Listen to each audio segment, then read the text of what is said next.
Olha, o Repórter São Paulo começa hoje uma série de entrevistas com candidatos ao governo do estado. As regras foram definidas em reunião com assessores das campanhas aqui na TV Brasil. Os candidatos Geraldo Alckmin, do PSDB, Paulo Scaff, do PMDB e Walter Siglioni, do PRTB, não aceitaram participar. A ordem das entrevistas foi definida por sorteio. O primeiro entrevistado é o candidato Gilberto Maringoni, do PSOL. Olá, candidato, boa tarde. Tudo bem, boa tarde, Márcia. Obrigada por ter aceitado o nosso convite. Eu que agradeço a oportunidade. Candidato, a partir de agora o senhor vai passar a ter 7 minutos, nós vamos colocar na tela um reloginho para que a gente faça a entrevista igual para todo mundo. A partir de agora o senhor tem 7 minutos. Candidato, o senhor já está disputando uma segunda eleição. A primeira eleição foi em 2012, quando o senhor concorreu a vereador. Agora, na última pesquisa, o senhor não aparece aí nem com 1% de intenção de votos. O que faz o senhor acreditar que o senhor quer ser candidato, quer ser governador do estado mais rico e também mais populoso do Brasil? Olha, primeiro é o seguinte, a eleição, a gente deve disputar a eleição para procurar colocar uma agenda, procurar colocar uma pauta de disputa. Existe uma disparidade muito grande dos orçamentos das campanhas e essa disparidade não se dá por acaso. As campanhas maiores são financiadas por bancos empreiteiras. As campanhas do Geraldo Alckmin, dos candidatos Geraldo Alckmin, do Paulo Scaff e do Alexandre Padilha, segundo a contabilidade do TRE, estão orçadas entre 90 e 95 milhões de reais. É dinheiro que vem das grandes empreiteiras que depois trabalham para o governo do estado. Nós somos contra esse tipo de sistema, não por nenhum tipo de moralismo, é porque ela compromete a administração depois em você dar retorno, ou seja, você pagar esse financiamento para quem bancou a sua campanha.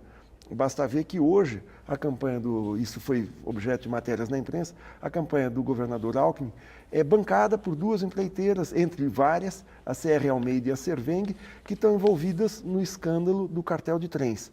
Isso é coisa que corre na justiça, então eu não estou fazendo nenhuma acusação. Eu acho inexplicável que alguém que trabalha no governo do estado financie a candidatura de qualquer candidato.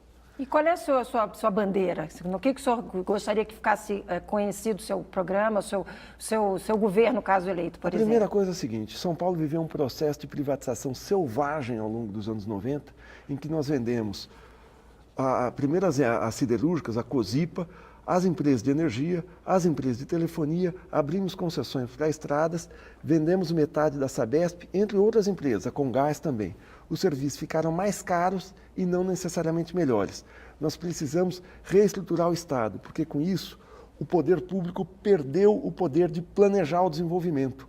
Ou seja, o desenvolvimento está na mão da direção dessas empresas. O desenvolvimento das comunicações no nosso Estado está na mão da TIM, que fica na Itália, da Vivo, que é a Telefônica, que fica na Espanha. Mas como fazer isso de uma forma legal, de uma forma correta? Pois é, nós precisamos pegar onde o calo está apertando. Onde o calo está apertando agora é na Sabesp.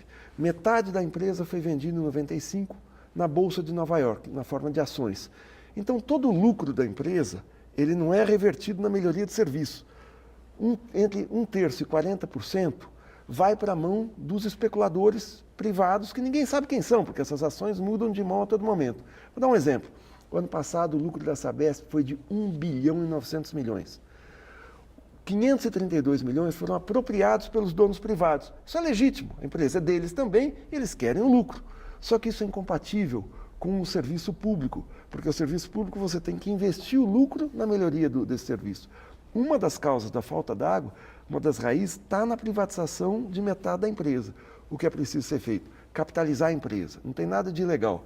Você injeta dinheiro, capitaliza a parte pública e ela aumenta.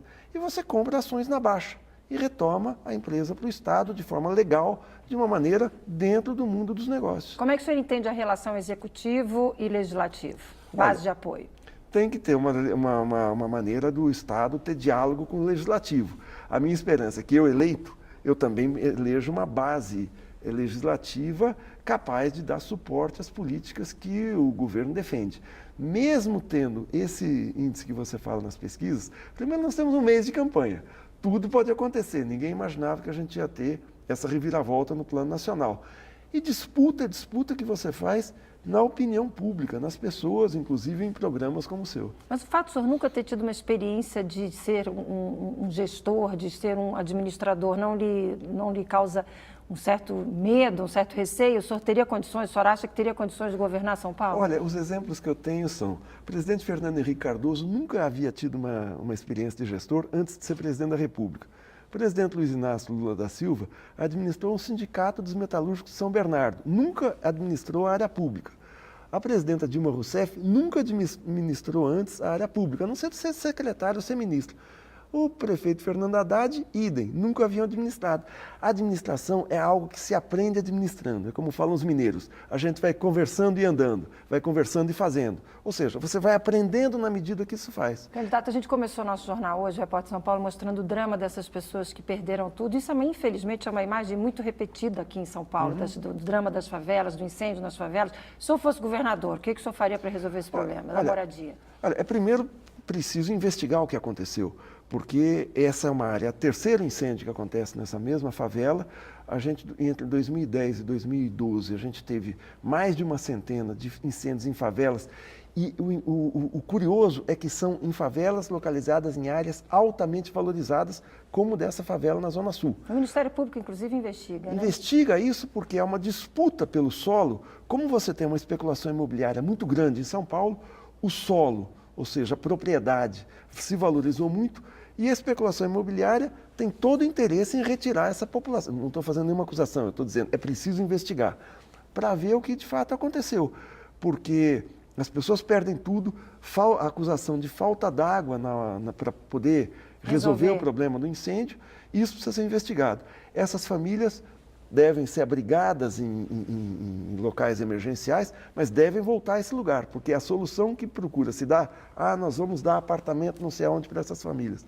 Algumas estão há quase 30 anos nesse local. Bom, para a gente fechar, o senhor tem agora 1 minuto para dar aí a sua conclusão final, suas considerações finais. Olha para o seu eleitor e conclua, por favor. Olha, eu quero dizer a quem está em casa que nós estamos apresentando uma alternativa em São Paulo que é diferente das que estão aí. Isso todo candidato fala, mas o que eu digo é o seguinte, é preciso recuperar a possibilidade do poder público planejar o desenvolvimento.